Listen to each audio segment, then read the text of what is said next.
I just got bit. Point proven. Guys, oh my gosh, I couldn't time that any better. This is exactly what I was talking about, guys. All right, you guys, I'm gonna respond to that comment. First of all, you gotta start off with the setup. You guys already know my Daiwa is my main thing. So as long as you can get, it's a really light rod with a lot of bend, and it has a slow to a medium tip is what you want. And you guys really pay attention to the thickness of the hook, just because you do need it really thin because the line's thin.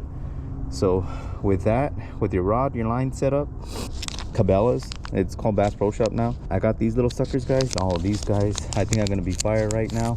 But if not, my go-to, my number one is trick worm. The same color, it's a watermelon flake, and it is a beast, guys. As a matter of fact, I'm not gonna take anything else but this, guys. I ain't taking anything else but that, and maybe some pliers. I still gonna have my pliers. I forgot to mention to you guys the marker. You guys are gonna have to buy a marker, and you just mark the end of it right here, and then you polka dot it everywhere. That's my rod, reel, line. That's my whole setup. I'm gonna tell you like this. I just talked to Sid Hill last night, and he was telling me that out of all the bass anglers that they had in the tournament, I think only 3 of them caught, and the biggest one I think was 12 inches, constantly out here fishing, really good anglers. Only 3 of them caught a bass. It was 12, and most of them normally catch tons of bass. So you guys don't get discouraged when you guys, especially if you're coming out right now. If you guys are coming out right now, be happy with 1 or 2 fish, because there are a lot of anglers coming out here and they're getting skunked like crazy. Look, guys, gosh dang, I love to see it, guys. I really do. You see all those weeds, and the reason I love Wacky is because you get to get your hookup ratio really good. It's really subtle, and on top of that, you're able to really finesse it through this kind of stuff. Like you'll get really good at it, where you'll be able to finesse it through it.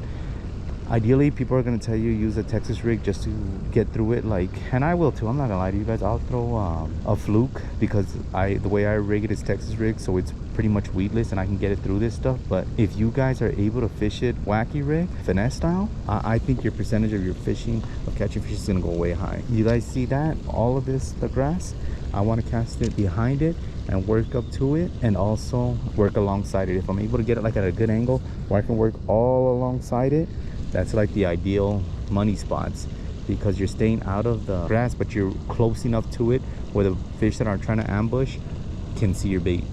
Because that's all they're doing, is they're in there and they're either looking up or they're looking out. If they're like in a pocket, they're going to be looking up, and if they're in the ambush on the edges, then they're going to be looking out.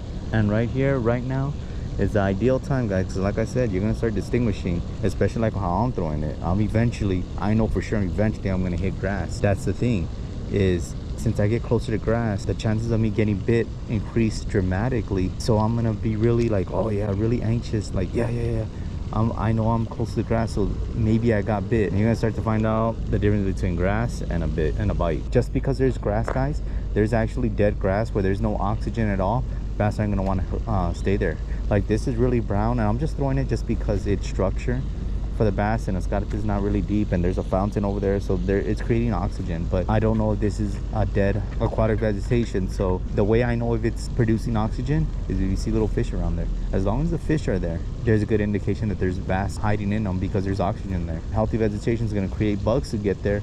The bugs are going to give the fish something to eat. So they're not going to be at dead vegetation where the bugs aren't going to come. Yes, they're going to want structure, but they're going to also want to eat. Morning. Any luck? Yeah. Nah? I'm not hungry yet. Right? Good luck, boss.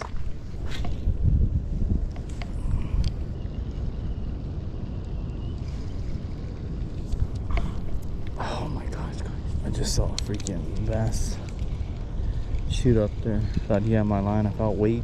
I thought he had my line. Again, hook sets are free, guys.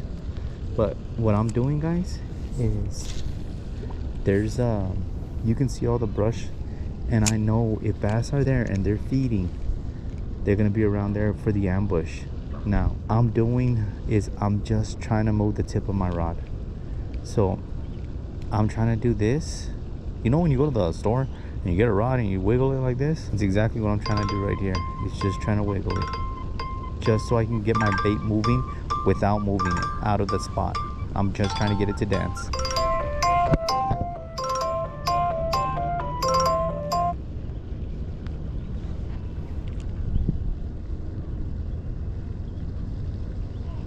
You see right there, guys? I felt that there was no tug back, so knew that I was in grass. And since I did see a bass, guys, when they sometimes strike, like they'll hit it. Like I saw something come up right here, right? In this area right here. It came up and it went like this. Sometimes what bass will do is they'll come up, they'll hit it, and if they scare off whatever it was, like the minnows that they're trying to eat, and they'll start moving that way. But he'll stay in this general area because it's a good hunting spot. So you just want to hit different angles, different spots of the, and that doesn't help, because chances are if he's here, there's probably going to be other ones, and that's usually what I'm attacking, guys. So as soon as I get it out of that spot, I would normally say, especially when you're just starting out, if you don't know exactly where the bass are, just keep bringing it in, especially if you can't see the bottom. Like right there, I don't know where my bait's at. When I pop it a little bit, then it'll come up and I'll be like, oh, there it is.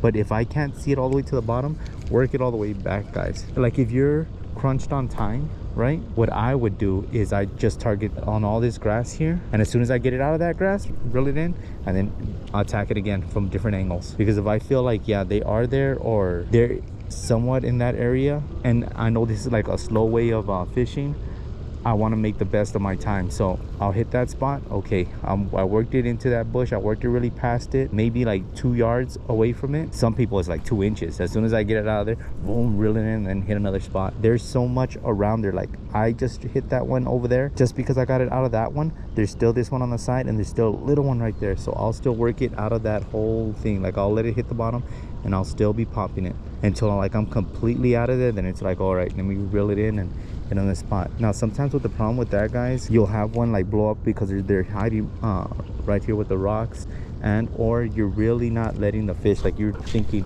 okay, 1 2 3 pop, and then reeling it in, and the fish today are probably going to be eating it really slow. So if you're thinking, oh, I'm just going to make the best of this day, I'm just going to throw it out there, as long as I get it in that vicinity and work it pop one or two times, I should have caught them. And that's not necessarily the case, guys. You still have to work it really slow. You have to work it like really slow like that. And sometimes when I pop it, it's not to get them to get a reaction strike. When I pop it, it's just so I can let them know, hey, I'm alive and I'm over here. And they're gonna look at it and they're gonna go right now. For instance, there's probably let's just pretend this is what's going on in my mind. There's a bass because I popped it and he's just staring at it. He was over here, I popped it over here, so he just thought, oh man, there's something alive. Let me slowly swim over there and let me see what's going on over here. And he's nosing it and he's looking at it like this.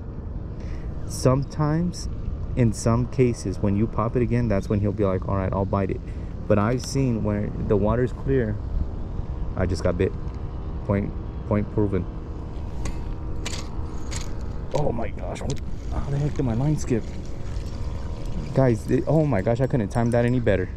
I couldn't have timed that any better. This is exactly what I was talking about, guys. Oh my gosh, he just dug me into that grass. There he goes.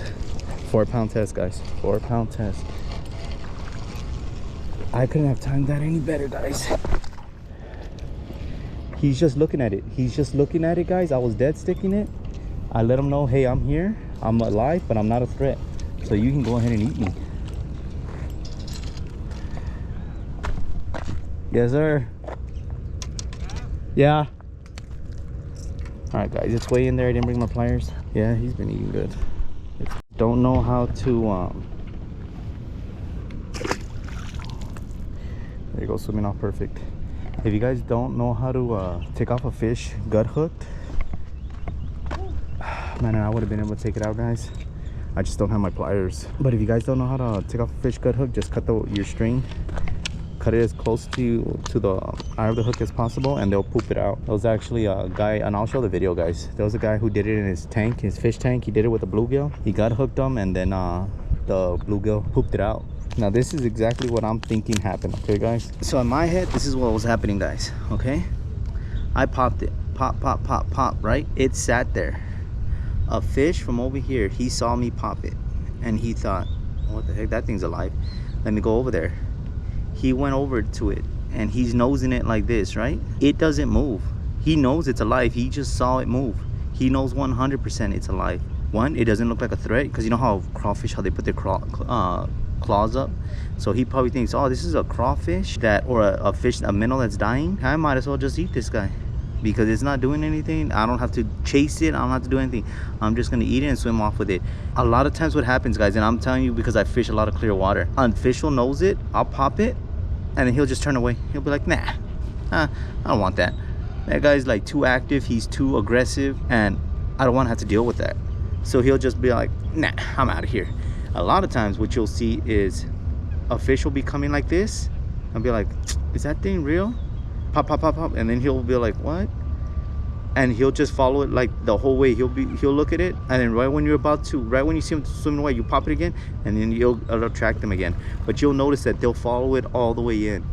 That's a good time to put attractant on your lure. I love the fact that, yep, it intrigued him enough to even go investigate, because maybe if he was a little bit more aggressive, or maybe if he was with a buddy, he probably would have ate it. But the fact that he spent that much time looking at it, I popped it, and he was still willing to look at it, it just lets me know that you're interested in it. You just ain't gonna eat it for whatever reason, but you're really, really interested in it, and that gives me a lot of confidence to keep throwing that bait. I know a lot of people will say, oh, well, change the color, change blah, blah, blah. No, because to me, I love the fact that even though you were staring at it for like 20 minutes and I popped it and you just kept following, you really didn't eat it, that gives me an indication that you are interested in that bait. For whatever reason, you didn't bite it because you were thinking, man, I've gotten hooked by that thing.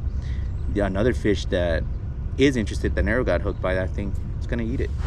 All right, y'all, that's gonna be it for me. Hopefully those tips help, guys. I'm telling you guys, especially right now that how escarate is and that it's really grassy, and I love it. I love it. I know a lot of people hate it, but I absolutely love it. I hope it stays like this. I doubt it. I doubt it. It is what it is. They're probably gonna cut it, but for the meantime, right now that it is like this, take advantage of it, guys. Really come and take advantage of it, especially right now that it's getting a little bit colder. Any other comments, please, please, please, please, I welcome any other comments on if you guys have any questions, if you guys bait, color, or anything, why I wear my hat, why am I a Cowboys fan, anything, any other comments, so I can address it. All right, love y'all, God bless. You next.